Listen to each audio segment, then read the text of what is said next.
Thank you for joining the Once Changing the World, India's first Future Tech Meets Sustainability podcast. And today, I'm delighted and honored to have with me not one, but just two guests. So one is Professor K.V. Subramanian, who's an Executive Director at the IMF and Professor at the Indian School of Business. He served as the 17th and the youngest Chief Economic Advisor to the Government of India. He was applauded by India's Honorable Prime Minister, Mr. Narendra Modi, for his unique perspective on economics, policy matters, reformatory zeal, and has been hailed as a common man's economist.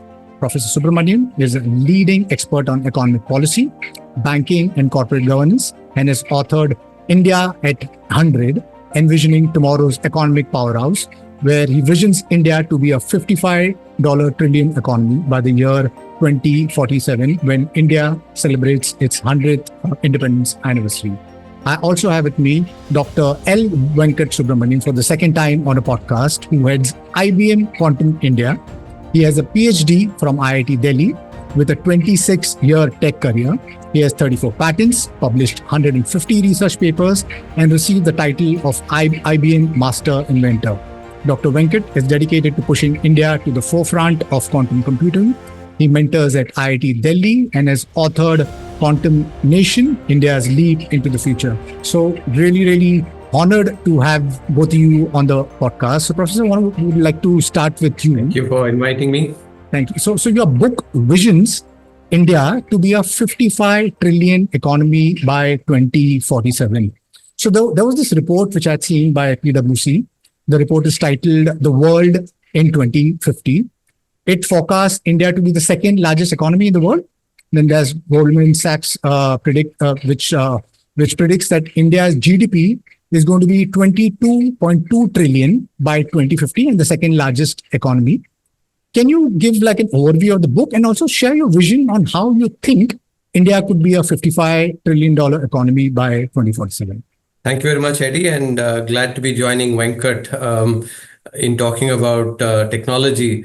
As I'm sure all of you know, my original training was as in technology, and so I'm happy to be talking about the potential for technology to drive India to be one of the largest economies in the world.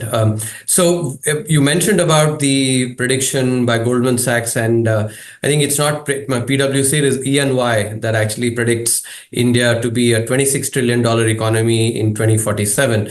One of the key aspects that both of these predictions actually do not account for is the important macroeconomic developments that have happened in India, especially in 2016, when India implemented its inflation targeting framework, which actually, requires the central bank to deliver inflation at 4%. Historically, India's inflation has been more than 7%. And, despite the COVID, the Ukraine war, and all those supply side problems, inflation from 2016 to 2024 has been only about 5%. And so it's declined significantly. As a result, the currency depreciation, in other words, the rate of depreciation of the rupee vis-a-vis the dollar is likely to be less because if you think intuitively, a currency that faces higher inflation, the real value of the currency erodes faster. So the nominal value of the currency has to decrease more in order to compensate for this erosion in the value. Therefore, there is like a sort of everything else held constant, ceteris paribus, higher inflation does translate into higher depreciation of the currency. So a decline in inflation from more than 7%, up until 2016 to 5% will mean lower depreciation of the rupee. Historically, the depreciation has been about 3.5%. So I estimate in the book to be between, anywhere between 0.5% to 1%, depending on the rate of growth. So if you then look at, big picture, if India can grow at 8% in real terms, and inflation at 5%, that's 8 plus 5, 13 in nominal rupee terms. But in order to estimate the value in dollar terms, you have to estimate what is the likely rate of growth in dollars, and depreciation reduces the value, in dollars compared to rupees. So subtract 1% depreciation. Actually, if India grows at 8%, my estimation is that the depreciation will be only 0.5%, but let's just round it off and, work with round numbers. So 8 plus 5, that's 13% in nominal rupee terms. Subtract 1% depreciation, you get 12% in nominal dollar terms. And, one of the things that most of us in finance and economics use is what is called the rule of 72, to know the number of years it takes to double your money. 12 times 6 is 72. So at 12%, rate of growth in dollar terms, nominal GDP in dollars will double every 6 years. And over a 24-year period from 2023 to 2027, therefore, there'll be 4 doublings, which means that from 3.28 trillion to, in 2023, which is what India's GDP was, if you round it off to 3.25, it'll go from 3.25 to 6.5. That's the first doubling. 6.5 to 13. That's the second doubling. 13 to 26 is the third doubling. And 26 to 52 is the fourth doubling, which is close to the $55 trillion economy. In contrast, though, if you actually do not take into account the fact that the rate of depreciation, will be lower because of this important macroeconomic development, the inflation targeting regime, then, you can actually budget as has been in the past, 3.5% depreciation, in which case you get dollar return, rate of growth at about 9%. At 9%,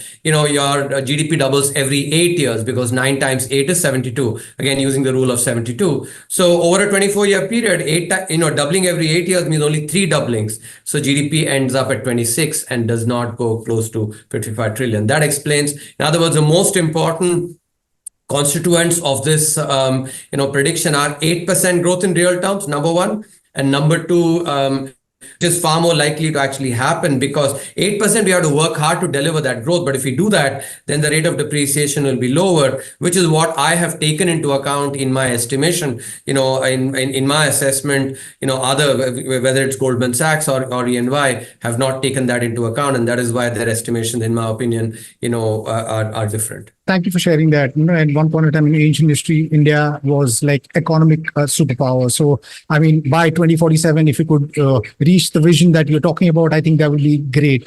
So, Doctor, will be great if you could give an overview on your book, Quantum Nation, and maybe also kind of explain what is quantum computer and how does it differ from our traditional classical computer, and why is it believed that quantum computers could be one of the most potential technology of the century?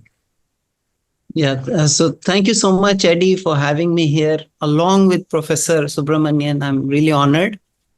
So quantum computing. Okay, so there are now 34 countries across the world that have sovereign national missions on quantum computing. Okay, and just 10 days back, 38 countries came together to put controls on quantum technology exports. Okay. Now, why is all this happening? It is because quantum, the promise that it offers is exponential speed up on certain kinds of computing, which includes things like drug discovery. It includes things like logistics. It even includes financial forecasting, portfolio optimization, fraud detection, all of these things. And many of the governments believe that the country that takes technological advantage in this technology will have several decades of dominance. Okay. And, we just heard Professor Subramanian talk about how we can grow to a 55 trillion economy. And quantum computing offers that opportunity for us. Okay. And why does it offer that opportunity? Number one, talent. India has immense talent in this technology area. Today, we have the most quantum educated people sitting in India. However, unless we build the industry locally, unless we move towards this 55 trillion economy where we're actually building a local industry, what has happened, for example, in the past is we've produced talent, but that talent has flown away. It hasn't stayed in India. It has gone and helped other economies to become stronger. So here, quantum, through this opportunity offers us this, sort of a formula to reach this 55 trillion. Now, in terms of what is different, it's very simple. in classical computers, our laptops, our supercomputers, all of them, the fundamental unit of computation is the bit, zeros and ones. In quantum computer, the fundamental unit of computation is the qubit, quantum bit, which only can take on all the, take on, of course, 0 and 1, but can take on all the intermediate states also. And that gives it, exponential speed up on certain problems. And right now we're at a stage where that is what we're taking, we're at a point where technology is reaching where we can take advantage of this fact. So, Doctor, thank you for kind of explaining this and also maybe pointing out that, the world has completely changed. And it's plain to see that any nation that kind of who has these kind of tech stack, right from AI, AGI, nanotech, or quantum computing, they will have an undue advantage of sorts, which you mentioned, and it could be in terms of national security, geopolitical influence, global investment flows, and so on and so forth. So, Professor, this question is to you. How has India's IT sector and startup ecosystem contributed to India's economic growth? And how important do you think it is to invest in deep tech for the vision of a 55 trillion economy? I think technology is extremely important. Let me give you examples of what India has done really well over the last 10 years and use that to project into what technology can offer going forward. If you look at the public digital infrastructure that we've created in India, if you look at the digital transactions, so if you have a balance, let's say, where you put the number of digital transactions that happen in India, in a day on one side, and you put the number of digital transactions that happen in the United States, add to that the number of digital transactions that happen in entire of Europe, add to that the number of digital transactions that happen in China as well on the other side, the sum of all these three will actually be less than that of, what happens in India. Now, that's the kind of, amount of transactions. What does this mean? It actually means multitude of possibilities. And some of those I've covered in the book, India at 100, but there are more. And, aligning with, what Dr. Venkat is talking about, I think can be phenomenally productive. Why? For instance, Dr. Venkat was talking about, this can be used for fraud detection, can be used for more analytics. And one of the things I have actually felt, and I've written about this as well, if you take our banking sector, just as one example, drug discovery and others, actually many other examples, just take the banking sector. When you want to give a loan to an individual or to a or to a corporate, what you have to do is first, before you give the loan, you have to assess whether that, a borrower's ability to repay and more importantly, willingness to repay. Is that something that is actually high enough? And that's what people basically club as credit risk. But more importantly, after having given the loan, can you continually track, is this money being used, or the loan that has been given, is that being used for productive purposes, or is it being used for unproductive purposes? And so all that, analytics can do phenomenally really well, right? Now, putting together the kind of data that today now, India has, whether it's GSTN data, whether it's UPI data, whether actually, all the phone transactions that happen, all these, and with that, so there's a huge amount of data. And, if we can ally that to phenomenally high computing power, which is what Dr. Venkat is talking about, then you have the ability to make decisions, gain insights in a way that has not happened in the past. And, I think that can be phenomenally powerful. Now, let me answer based on, how startups basically help in this. See, I've worked with the government and I actually understand, and have been, with the private sector as well. A lot of the innovation and new ways of doing things is actually brought by the private sector. It's the role of the government to facilitate, but it's the entrepreneurial ecosystem that has to solve problems. And here I actually, especially youngsters and those who are listening to this podcast who want to become entrepreneurs, I keep emphasizing that it is important for our entrepreneurs to solve India's problems, not just cut paste, ideas that have worked well, let's say in the Silicon Valley or in a Route 128 here. I sit here in Washington, DC, and, see this close by. Those are fine. You can make your money, but it's really critical if, entrepreneurs who want to contribute to the nation, but at the same time do good for themselves, if they can solve India's problems, right? That is something that will be phenomenally, very good. And here's where I think the India is already positioned very well with the amount of data that we are generating, but with that kind of computing power that, Dr. Venkat is talking about it, this is like the left shoe, right shoe combination, right?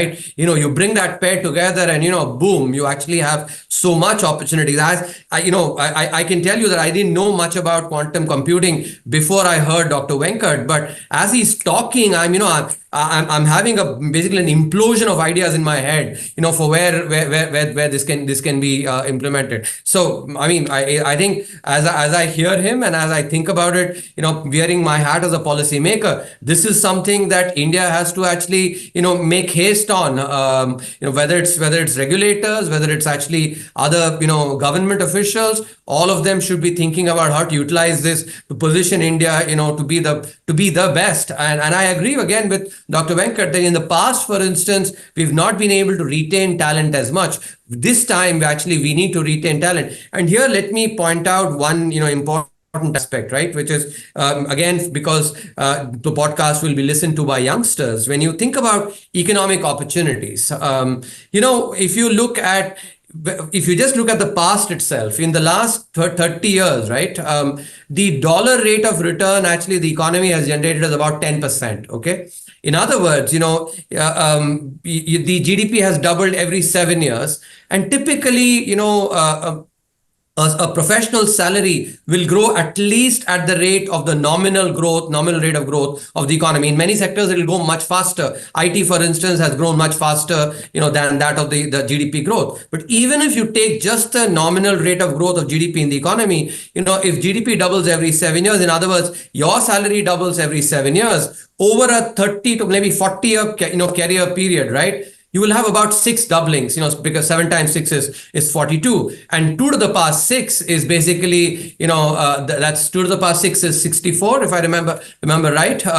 So your salary can multiply about 50, 60 times over the course of your career, even if you start with a slightly lower base in India in dollar terms. Now, if India can grow at 12%, GDP, doubling every 6 years, and so salaries grow much faster, salaries can multiply about 100 times over the course of people's careers, and that is the kind of opportunity now, which, earlier generations maybe did not have, but this current generation will have that opportunity. And therefore, talent in India should look to stay in India rather than, because the economic, opportunities are going to be phenomenal, have been phenomenal, in the last, for instance, compared to our parents' generation, we enjoyed far better, increases in our salaries, even compared to those who worked in the private sector. I can just look at my own, and I'm an academic, of course, academics don't get paid that good salaries, but still, I would say my own salary has multiplied about 50, 60 times, over the course of the 3 decades that I've been part of, as a professional. So that tells you the kind of opportunities. And so, this is an exhortation, a prayer to all the youngsters to try and make their careers in quantum computing in India, thereby contribute to India, because there is no better satisfaction than contributing to your country and making a life out of that. Professor, I want to get into the digitization bit and just kind of maybe stress on the exponential growth of technology. There is AI, which right now is doing things which is almost magical, because there are people who are working on like OpenAI and Elon Musk company, and they're working on something called as artificial general intelligence. But here also still we are using traditional computing, zeros and one, and which is still, binary code. But when you go to quantum computing, we'll be computing with nature, we'll be computing with atoms, the source code of life. And there, the the kind of exponential things that we'll be able to solve with a quantum computer is going to be truly magical. So, Professor, I would want to come back to you about the digitization bit, but I just want to go with to Dr. Venkat. So we spoke last year on the podcast. We also spoke about making India a quantum computing power. What has changed over the year, and how has India's quantum computing industry evolved? So, number one, this year, the National Quantum Mission started. Okay, so the government has said we are investing 6,000 crores to start a local quantum industry in India. Okay, so starting in February until now, about 384 applications came from different professors, different universities in India. And out of that, a few, okay, maybe 5% have been selected as the top proposals that the government is going to implement now. Okay, so that's number one. On the academic research side, that's number one.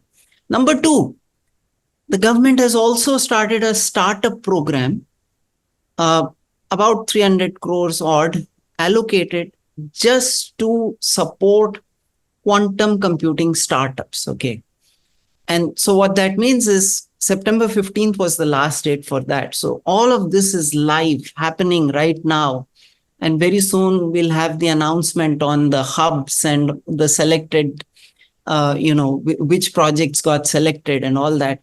But what is very, very exciting is that this, number one, it's going to create huge amounts of research work that goes on in the universities, the IITs, ISCs, ICERs, and TIFR and ISC and all those.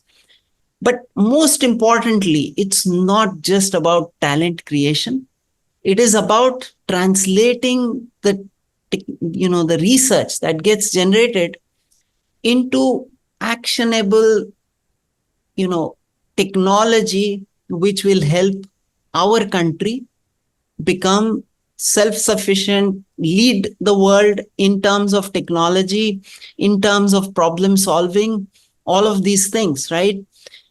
And the third part of this, so I talked about academics, startups. The third one is trying to bring in the industry, the large industry in India, to participate in this because, so I'll just give a very short historical perspective, right?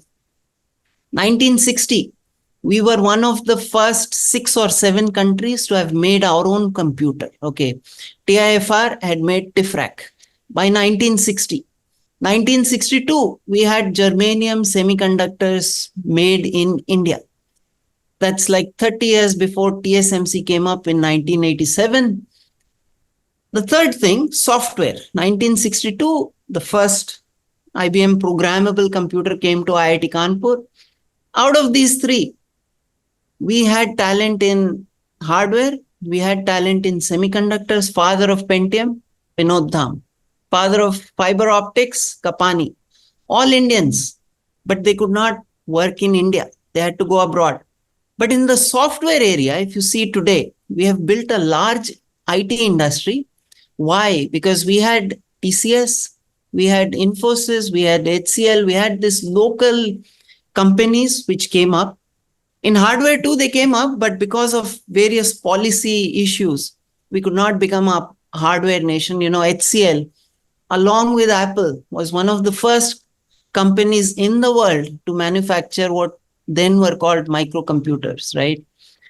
So the point is the government this time has realized that, you need to generate talent, but you also need an industry which consumes that talent locally and builds an local economy which drives, job creation, which drives our GDP, all of those things. Right. So, Professor, I would want you to respond to Dr. Subramanian. And I also want to kind of, possibly maybe you spoke about digitization. So I thought that the India stack, that was the true growth story, with, the UPI, Aadhaar, as well as maybe Geo playing that role of democratizing information, by giving internet cheap to the buys, to the ayahs, to the drivers, I think that maybe was that little game changer for India, the digital stack, the complete digitization. So digital revolution, I think coupled with current, the demographic dividend and the infrastructure, I think positions India on a global stage, which is like really, really, really cool. But many nations, reaching the stage have hit the middle income plateau. So how do you think India can break from this trap and realize this vision of yours, this 55 trillion trillion dollar economy? And also, it'll be great if you could also maybe address what Dr. Venkat is saying. Yeah. See, first thing to understand is that, and I've covered this in great detail in the book. There is a chapter on the middle income trap. If you look at countries that have been stuck in the middle income trap, these are ones that did not, upgrade their economic models as, their GDP per capita increased. And I think the Latin American economies and countries like South Africa, some of these actually come as are examples where what happened was when the initial growth phase happened, there were sort of pockets of excellence that got built, pockets of and some sectors and individuals, etc., got rich.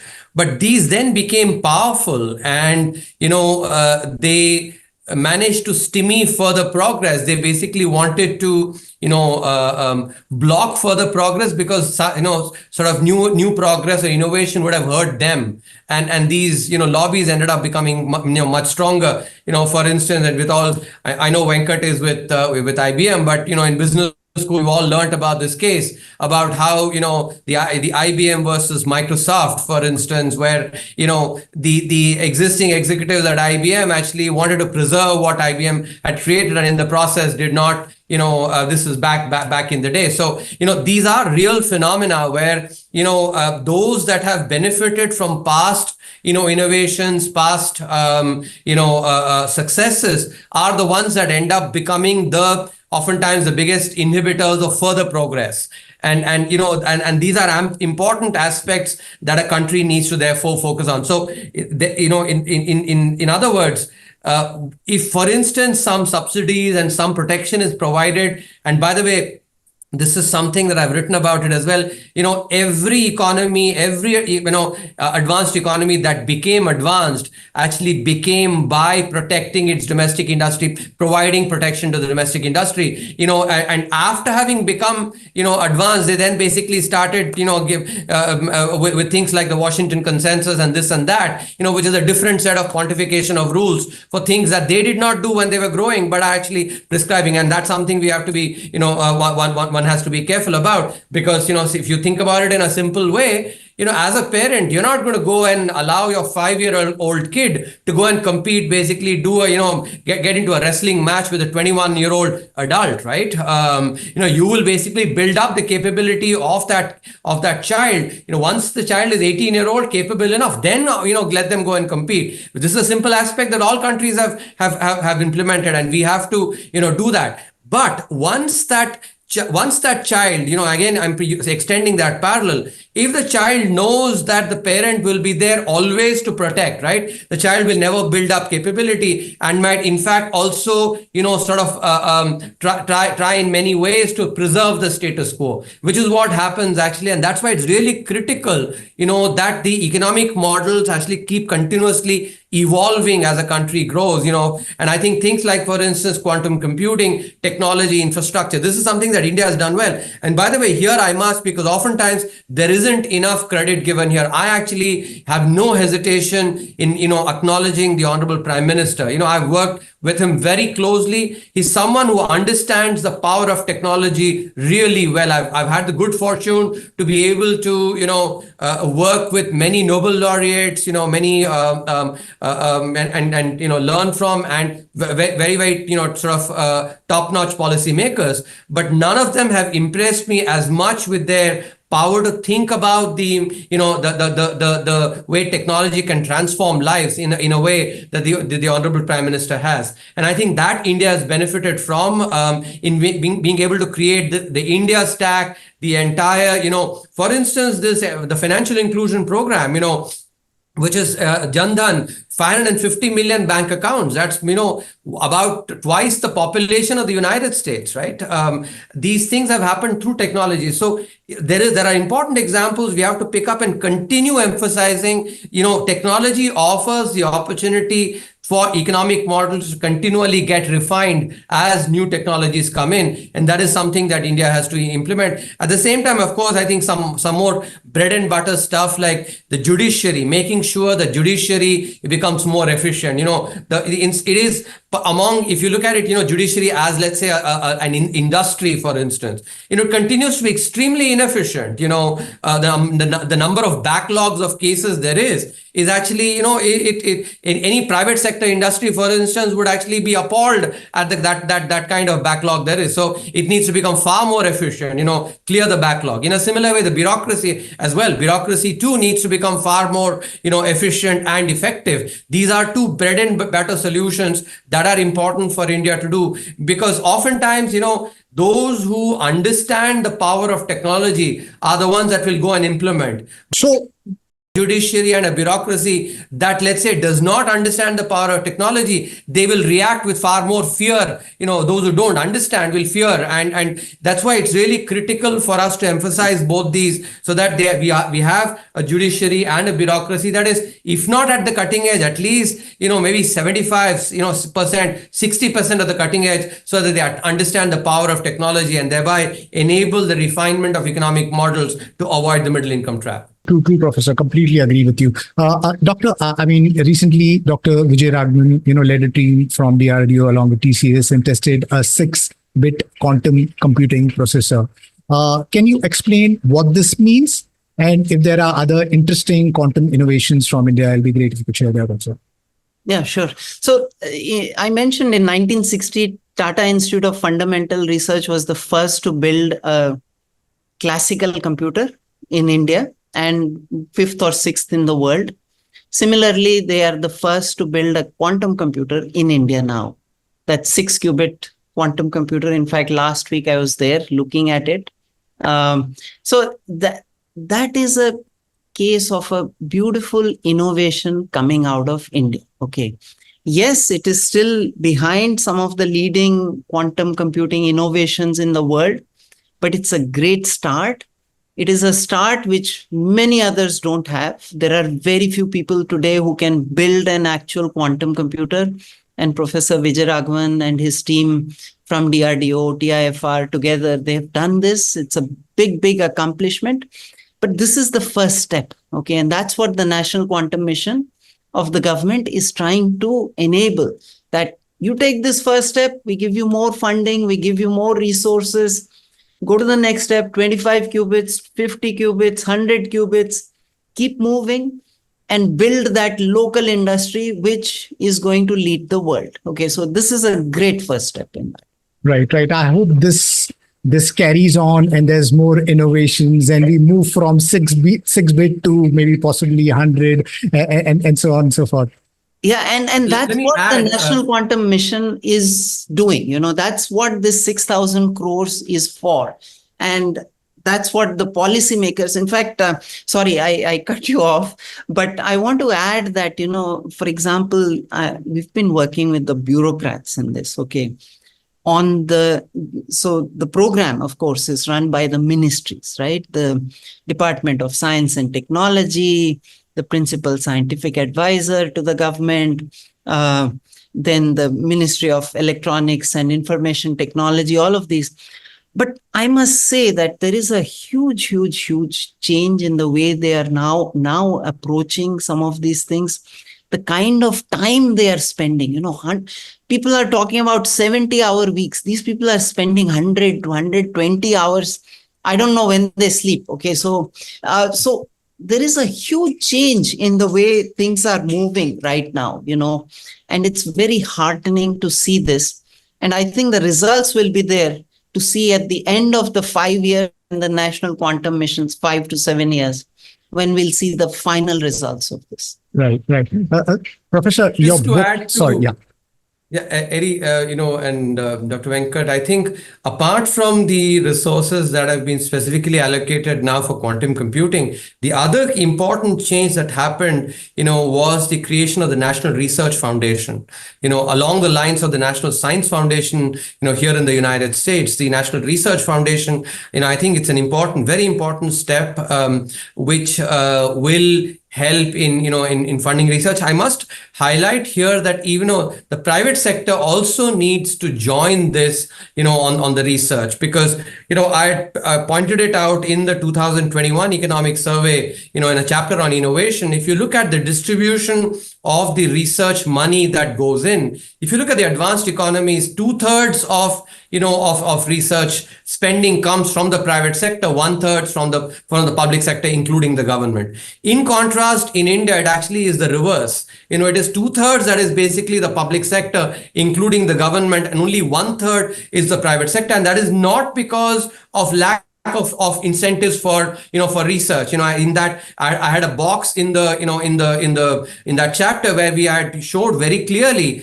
that incentives for R&D are similar, if not better, in India compared to some of the other countries. So the private sector, basically, if at all they listen to this and say, oh, that's because the government does not provide incentives, that is not quite right. Here, I want to take the opportunity, therefore, to highlight this mindset that private sector needs to have. Innovation is an aspect. It's like growing a bamboo tree. I give this example in the book. A bamboo tree, when you plant it in the ground, you have to water it for 6 months. Actually, you don't see anything coming at all. You have to keep watering for 6 months. Maybe 6, 7, maybe 8 months. And then when it shoots up, actually within just a few weeks, it basically just becomes, huge and has, that's the nature of innovation as well, where you have to pour money initially for some time, and much like pouring water, and then the rewards come. So it actually requires a long run, goal, not the objective of, show me the money here and now. Show me the money here and now is not the kind of mindset, that private sector can basically use to further innovation. And in this, I want to just point out one more example, right? If you, I'm sure many of the kids would have watched this movie, The Man Who Saw Infinity. If they've not, they should definitely watch the movie on Ramanujam. And our industrialists should also watch it, because if, for instance, Thomas Hardy had said, to Ramanujam, saying, show me the money here and now, I don't think a lot of the research that Ramanujam was able to do would have happened. I think it is that mindset of actually, we have to put in money just for research, for the sake of research itself. And then a lot of it's necessary, not sufficient, but I think the necessary condition is really important. So bottom line, I want to, say, I think the government is doing excellent. And I'm glad you mentioned this, Dr. Venkat. I found the Ministry of Science and Technology to be particularly good. The secretary there is some, typically somebody who's actually had good research experience, and that certainly helps in being, in pushing this. I think the government is doing its, very best on this, especially in the last decade. But private sector needs to really start moving in far more, and I think if not 2/3, which is what the advanced economy is, to at least half of research spending needs to come from the private sector. That should be a goal, immediate in the next 5 years or so. The private sector should have the goal that at least half of overall funding to research comes from the private sector. Right, completely W, Professor. Professor, now I'm going to kind of push back on your vision, because your book paints a very optimistic picture of India's future.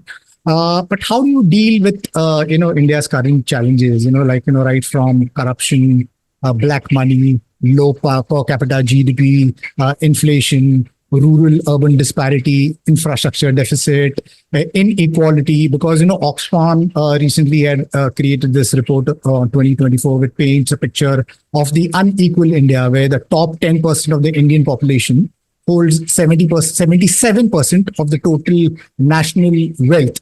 And 73% of the wealth generated in 2017, it seems, went to the richest 1%. Then the poorest half of the population saw only 1% of increase in their wealth. Then there is the healthcare accessibility. Millions of them are pushed into poverty because of the healthcare cost every year. What specific policy or structural reforms do you believe are most critical for India to overcome these hurdles to realize this vision of yours of like a $55 trillion economy? So, Eddie, you're asking me to summarize what I've covered in 27 chapters in the book. I've gotten into each one of them that, the growth of 8% in real terms, which is what I've said is ambitious, but achievable. I've laid down what we need to do on healthcare, what we need to do, on education, what we need to do on digitization, technology and entrepreneurship, wealth creation, all of those I've covered that. But let me, also highlight that, and I've seen with Oxfam's reports. I think there are other perspectives that are important. They tend to I think exacerbate some of these issues. Let me point out again using data. I don't think an Oxfam report will mention this, but there's an article in Brookings now, if you Brookings paper, which actually uses the latest consumption survey to look at inequality. This is not wealth inequality, by the way. This is actually inequality based on consumption. Which is one dimension for sure. If you look at over the last 10 years, the Gini coefficient, has actually declined from 2012 to 2022.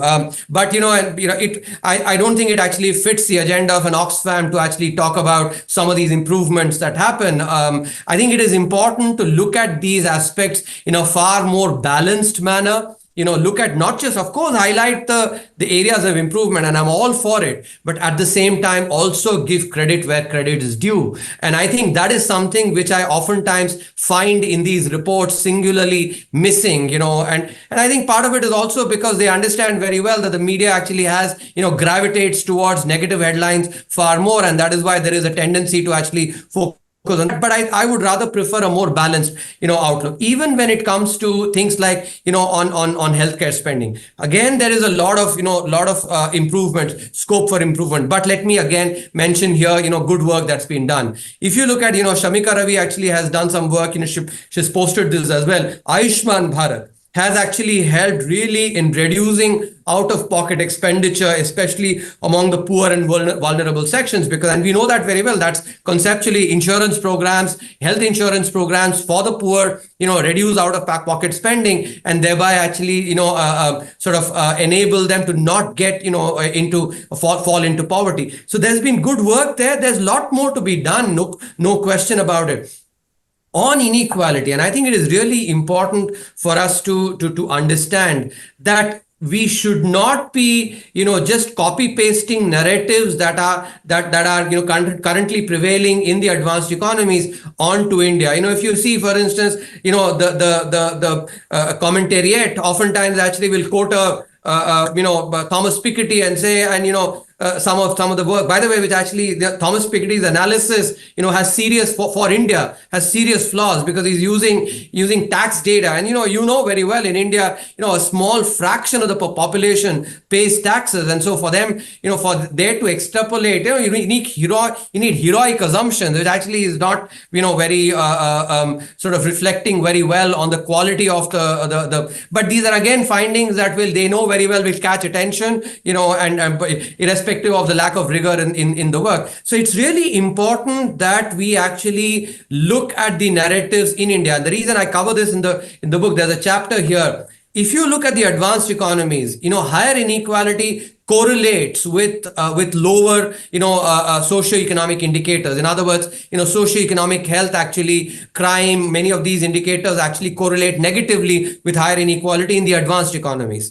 Now, take the same socioeconomic indicators, take inequality for India and correlate the same for India, you see absolutely no correlation. I think this is aspect, again, an Oxfam report, one would love for basically them. I've highlighted this in the, written about it in the economic survey, but I think it wouldn't fit their storytelling for them to actually talk about stuff like this. What I'm trying to focus on is actually, and that's the, sort of broader response to your question, I think pessimists will look for challenges in every opportunity. Leaders look for opportunities in every challenge. And I think that is something that is really critical. Let me end by saying that if you Take countries like, Japan, China, which actually grew phenomenally. Take Japan from 1970 to 1995. Its GDP grew 26 times during this period. Now, was that a period that they did not have challenges? Of course, this was a period when the Vietnam War happened, oil price shock, which basically led to hyperinflation,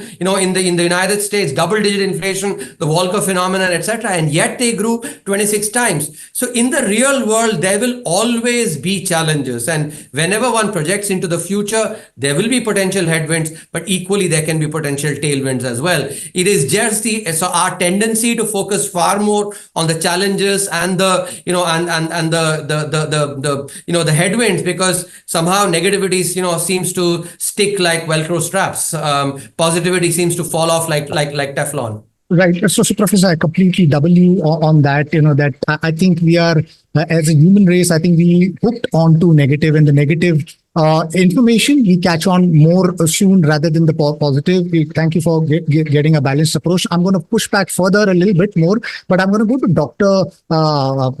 Venkat, because you've been saying, India, when you started in 1960, you built our own computer, whether it's software or hardware. And then in the book, kind of, it speaks about the problems of the quantum computing startup and the ecosystem.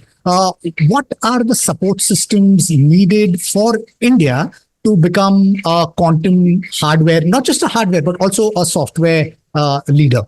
Yes. So if you look at the startup ecosystem, across the world in the quantum area, the amount of funding that outside of India startups have got is 1000x more than the funding that Indian startups, there are about 20, 30 startups in the quantum area, and now they are growing.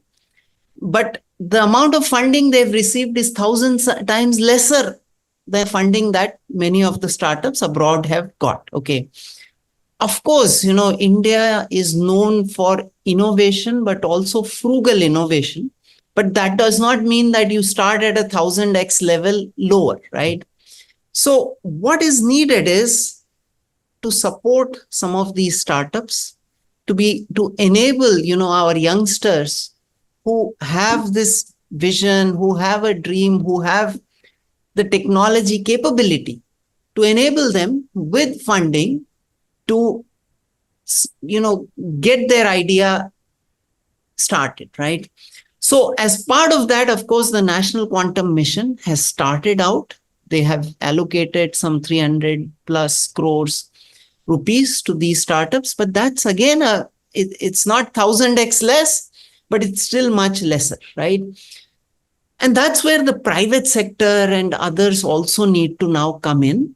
And also our startups, given whatever funding they're going to be given, they need to start showing results because the results are going to speak for themselves. So that's number one. In terms of infrastructure, we need startups to be enabled, youngsters to be enabled. Number two, we've always been good at research. We have created researchers who go across the world and build technology. But this time, the goal is you do research, but you have to translate that research into technology. So that's key, because without that, you produce a lot of talent, and that talent does not stay here. It moves out. So that enablement of research to technology needs to happen. It will happen through startups, number one. So we need to fund these startups. But another point which Professor Subramanian also pointed out, industry in India, Indian industry needs to come in. They need to take this research from whatever seed money, the 6,000 crores from the government is really seed money. It is reducing the risk for industry to come in. They're saying, here, take this money. We're going to mitigate your risk. You don't have to start the program, research program. We'll start it for you. But the outcomes of this, we need to translate it into technology. And that technology translation industry should come in early. Technology translation takes anywhere between 3 to 5 to 7 years. So they need to step in now as the National Quantum Mission starts. they need to come in. And so in the book, these are some of the challenges which I point out. But the overwhelming positive thing about India is the talent. Okay, we need to focus that talent. We need to enable that talent, because we've got talent which nobody else has. The 34 other countries which have national quantum missions, if you look closely at them, they say we will get talent from India. Okay, that's what they say.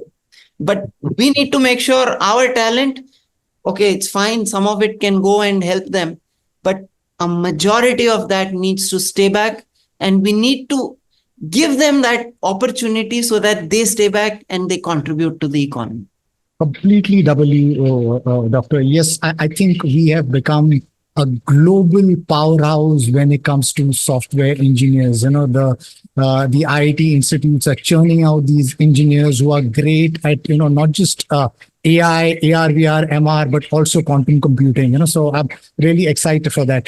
So, Professor, the India Employment Report 2024 by the Institute of Human Development International Labour Organization, it paints a grim picture about youths being unemployed. And then there is artificial intelligence.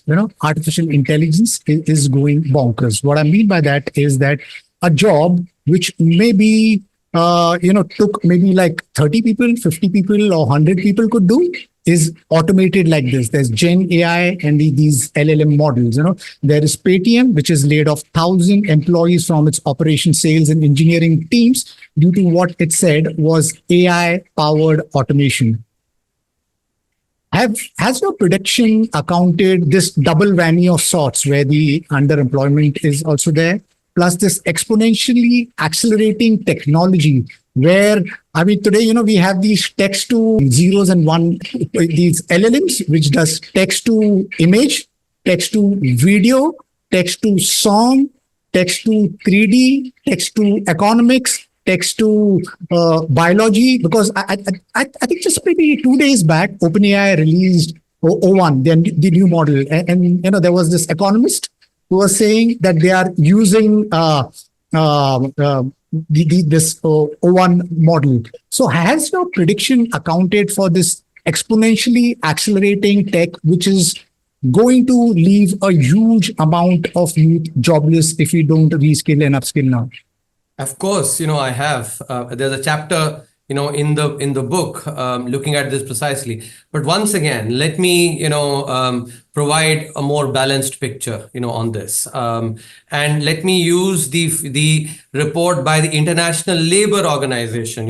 This is the organization that is basically, the one that looks at employment across the world, and also they use the PLFS data. I actually have to, this particular, report that you're talking about, I haven't heard about their credibility in talking about employment, etc. Quite possibly they might be using, data that may not be of the best quality. But let me point out, and here's where on employment, I have absolutely no hesitation in saying that the negative narratives actually have run far ahead of reality. Let me point out, a report that has been done by so the ILO report, of course, talks about using PLFS data, the kind of employment, about 80 million, people basically have gotten jobs over the last 10 years, and within that, even salaried class, about 35 million. So that's what the ILO report talks about. Another report, if you look at the RBI, RBI is an independent institution,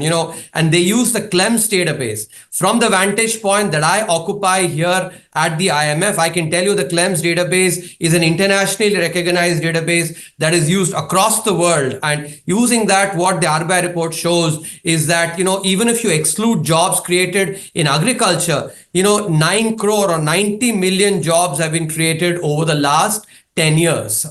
So I actually have to point out that again on this as well, the sort of this craving for putting out, the more negative assessments, seems to consume a lot of the, lot of the reports. I prefer more balanced assessment. That is why, given that your questions are prompting me with, with all these, these statistics, which don't capture the complete picture, I'm compelled to give you actually other facts that I think that help complete the picture. on the fact, and I think here it's important to, I cover this paper and talk about some of this research in the book. Darren Acemoglu and David Otter at MIT, have a paper looking at the impact of AI and on overall job creation. What will be the impact? And they look at in the past technologies that have come about as well. One of the first things to understand here is that unlike in the past, technologies that came about, if you take, for instance, the example of, let's say, the ATM, right? What did the ATM do? ATM basically sort of seemed to have replaced the job of the teller. Now, if you look at it only within that part of the supply chain, you will see that, there's been job loss because the teller's work, physical teller, in the bank, work is being done by the ATM. But when you look at, the entire supply chain, now when you actually take into account, there are people producing these ATM machines, which were actually not there earlier. There are people who are actually going and putting cash into these, machines. There are security guards that are guarding this. When you take the entire supply chain into account, then this narrative of this fear mongering of job loss again is actually a very negative, not a very balanced view. And here let me point from the paper that I mentioned by David Otter and Darren Acemoglu. They go and look at, as a first exercise, they go and look at the US census data. And they look at the industries that were there in the census in 1960 and how many of those professions there in 2020. And the news, actually, the findings that are there are quite germane to this question. They find that of the 40 professions that were there in 1960, 39 of them are still there. Only one of them has basically dropped out. Which one is that? That is elevator operators or lift operators, because now, it's self-operating. Others, there are 7-8 that have actually transformed, but they've not dropped out. So I think, again, it is important because whenever we talk about the assessment of technology, when we think about the, capital versus labor, there is always this tension that is built up as if they're substitutes. But I think when you look at more carefully driven evidence, taking the entire supply chain into account, it's not as obvious that there is substitution. There's far more complementarity. And I think that is important to understand. Also, and last point on AI, unlike in the case of previous technologies, this particular technology will affect white collar work far more than basically the less, the blue collar workers. And so the example that you, for instance, pointed out about Paytm is consistent with that phenomenon. Earlier, if you look at, and I want to end, the answer to this response with this movie. I don't know how many of you might have watched it, especially youngsters may not have, but they can go and read on Wikipedia on this movie. This is a 1950s movie by thespian, Dilip Kumar. And in that movie, basically the title of the movie is Naya Daur, where it's shown the entire plot of the movie is actually a race between, so the thespian is somebody who basically drives a horse cart, what we call a tanga, right? And the villain in that movie is Jeevan, who actually wants to bring a bus. So this is a classic battle between capital and labor, technological upgradation versus remaining, in status quo. The reason I'm bringing this out is that this particular, battle or this, question has been part of mankind. Mankind has always actually, thought about this and feared that new technology will basically take jobs away. But I think the actual realization compared to the fear mongering before that technology actually, takes fully, comes on ground. Fear mongering is far more than the actual reality. And this is something that is important to, for us to understand. Yes, there will be some transformation in the nature of jobs as well, but it won't be the kind of fear mongering that you actually tried to do with your question, Eddie. Right. Last part, let me also Elon Musk tweeted about this.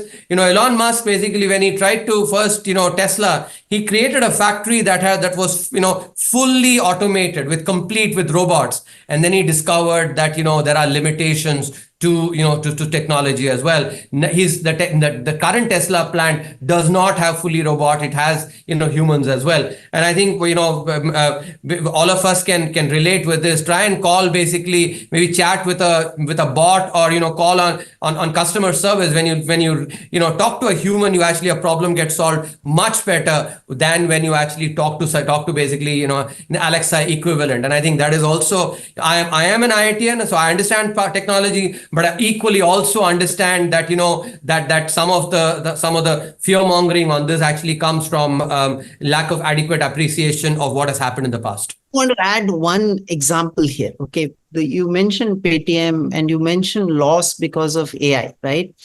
It's very true. AI is taking those jobs, but at the same time, there are new jobs getting created to create Exactly. AI chips, AI chips, which will do a lot of these tasks. Okay. Correct. And here we have a big opportunity. India has a big opportunity because our kids are very, very fast at transforming themselves, learning new technology. So jobs that get taken across the world can be filled up here, Completely. Yes. So in fact, Professor, just to sorry, Eddie, let me, I think this is a very nice example that Dr. Venkat has actually talked about. And because, I'm sure a lot of youngsters are listening to this, I want to correlate this with the example I gave on ATMs. If you look at only, I think the example that was given was looking at in a very partial snapshot, just the basically Paytm AI. But when you look at the entire supply chain, and that's a bigger idea to understand rather than looking at just at a snapshot. If you look at that particular task, yes, that task gets replaced, but there's actually a change, the transformation in the nature of tasks, which then tells you that, this fear mongering on job loss is something that is plain fear mongering. right. So, Professor, I completely double Dr. Venkat and you also. In fact, the only thing I believe has changed now from the earlier technology is that the first time in the history of humankind, we have got a tool which is self-learning. And that's what these artificial intelligence tech stack is doing. And that's the reason, if you see these generative AI tech stack has created so many automation, but rightfully, I think, the kind of jobs that it takes off, it creates more jobs. My point was, I think we need to be more cognizant to see that how do we kind of mitigate that problem that might arise if we overlook, because, this could go into something which could become a really, really big problem. My last question to you, and this will be for you, so I'll start with... Let me, Eddie, again, see, I think it's being cognizant of the problem is one thing, fear-mongering is completely another. Right. No, fair enough. The only reason, Professor, maybe I'm kind of like pointing this out because I think more than fear mongering, I think for the first time we're getting a tool which is going to be self-learning. Once it's self-learning, we're going to a tech stack which is going to be like artificial general intelligence, which is possibly like machines that are as intelligent as us. Are we even there yet? No chance. Like you pointed out, Tesla, they've been working on like a full self-driving car. Where are they? They are very, very far ahead. But look at the 2023 Chat GPT-3. That moment nobody predicted, and it came because of this tool called as Transformers. It was built by Google, but OpenAI leveraged it, and here we are, created this tool which has created so much impacted disruption. There is, people thought that we wouldn't be, like, coding is something that we should do. But today we have tools such as Copilot, Cursor, and everything, which does everything, auto-complete, completes a code. Now, this is 2024. What would this do by 2034 is something that we need to be cognizant about, because the rate at which technology is accelerating is humongous, because we or humans have 85 billion neurons and 100 trillion synapses, and that's how we work. But when you're talking about a computer, we keep on adding CPUs, GPUs, TPUs, the internet. It takes in more data. And then what is happening is that, there are these companies such as OpenAI, Elon Musk, and Google with the DeepMind. They are building on something called as artificial general intelligence, where we're building machines which will have human level intellect. Now, what happens when we build that? Now, that is something I think maybe we as a society, as a government, needs to be cognizant about and kind of, create mitigation so that, we as a nation progress towards that goal that, we want to, be self-sufficient and like a $55 trillion economy. My last question to both of you. So Doctor, I'm going to start with you. Quantum computing. Like paint a picture of 2047, because that's what like 100th year of your independence. What do you think quantum computing is going to do? How deep the impact is going to be on society in India and the economics? Okay, so by 2047, I see India as a leader in quantum computing. Okay, but to enable that, what do we need to do? Okay, so PCs came. Who made PCs usable? The operating system Microsoft created made PCs usable. Internet came in 1983, but when did it become usable? After Google created the search engine, we all started using the internet much, much more. We could find data very easily. AI came. Who made AI usable? OpenAI. And now this is the decade when somebody is going to make quantum usable. Usable by the masses, useful for everybody, which drives the economy, which drives jobs, all of those things.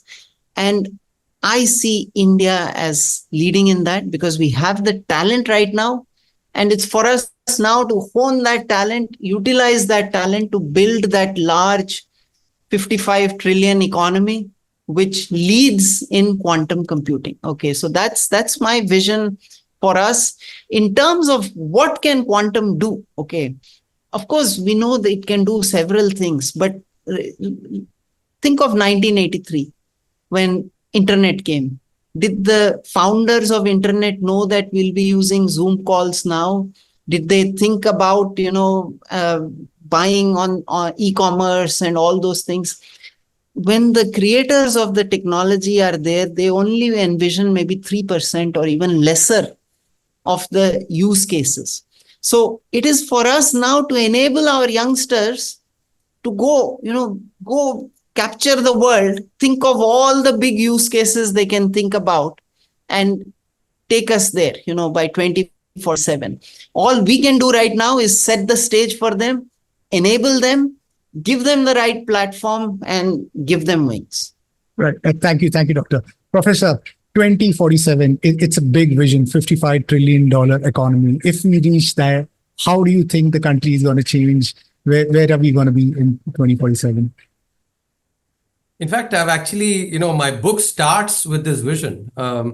If you start reading the first chapter, the first few paragraphs in the first chapter, I'm actually visualizing myself as a 75-year-old man, in 2047. It's 15th of August of 2047. And, there are celebrities everywhere, celebrities driven by technology, everywhere. You basically, this actual, virtual reality experiences of what India has gone through over the last 100 years, and that's what I have envisioned. I think, what I want to point out, and this is an aspect, I think this thread has run through this entire conversation about being more balanced in our assessments. And you may think that for someone who is actually predicting a $55 trillion economy, which many may view as optimistic, my emphasis on balance is something they may find a little contradictory. But I can actually tell you that I think it is really important, because when we look at the impact of technology, when we look at challenges versus opportunities, what is important is that we tend to only focus on challenges,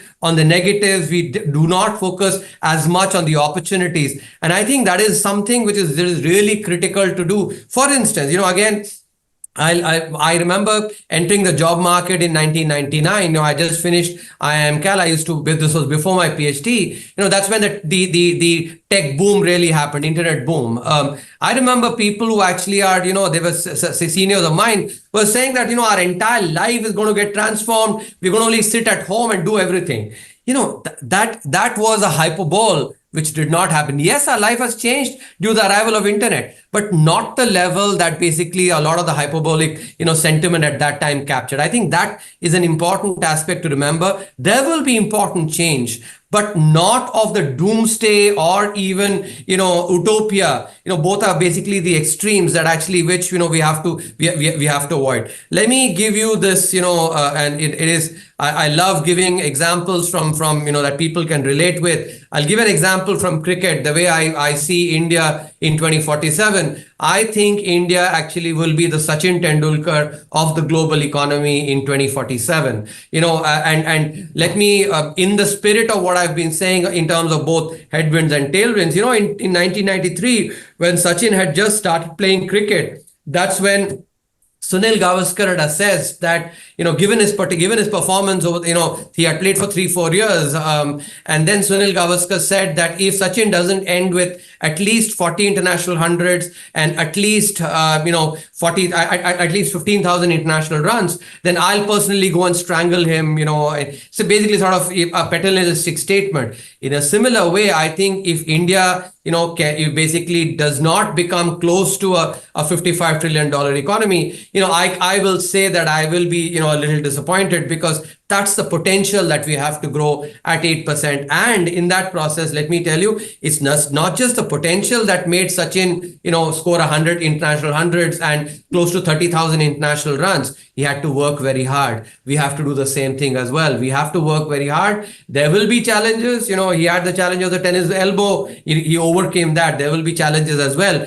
We have to similarly come up with creative solutions to challenges. But there'll be tailwinds too, where in 1993, Sachin did not anticipate that the quartet of Virendra Sehwag, VVS Lakshman, Rahul Dravid and Saurav Ganguly will come and support his batting and thereby actually help, free him up. That tailwind was not anticipated. Similarly, today, when we, Dr. Venkat and I are talking about 2047, I'm sure we've not thought about some of the tailwinds that will help as well, and we have to keep, cognizant of that. I think that balance between recognizing that there'll be potentially headwinds, but there'll be potentially tailwinds as well. There will be opportunities, there'll be challenges as well. That is what is really important for us to keep in mind. Thank you so much. And I think life is about that, the balance, because there's no utopian, there's no dystopian. It's the protopian, it's the middle road which kind of leads you to that great path. And you mentioned, in 2047, if we get to a $55 trillion economy, more power, like a country we would be. You mentioned about you'd be 75-year-old. I'm sure with the biotechnology acceleration, possibly, there could be age reversal over there. So I think the world, even with quantum computing, the world would be so fantastic when these utility that we are dreaming of, becomes a reality and touches the life of all the common people. What a wonderful world would that be. So, Professor, keep on doing what you're doing. I loved your book, and I'm sure I'll give the links behind for the listeners to kind of purchase the book. And Doctor, you are a rock star and an inspiration, when it comes to quantum computing. India, more power to you. And I'm sure India is going to be a great nation when it comes to quantum computing. So thank you once again for taking time and being part of the podcast. And to my listeners, if you like what you see in here, then please press the subscribe button. Until next time, see you guys. Bye-bye. Thank you. Thank you. Really, really appreciate this. Thank you. Thank you. Thank you. Thank you.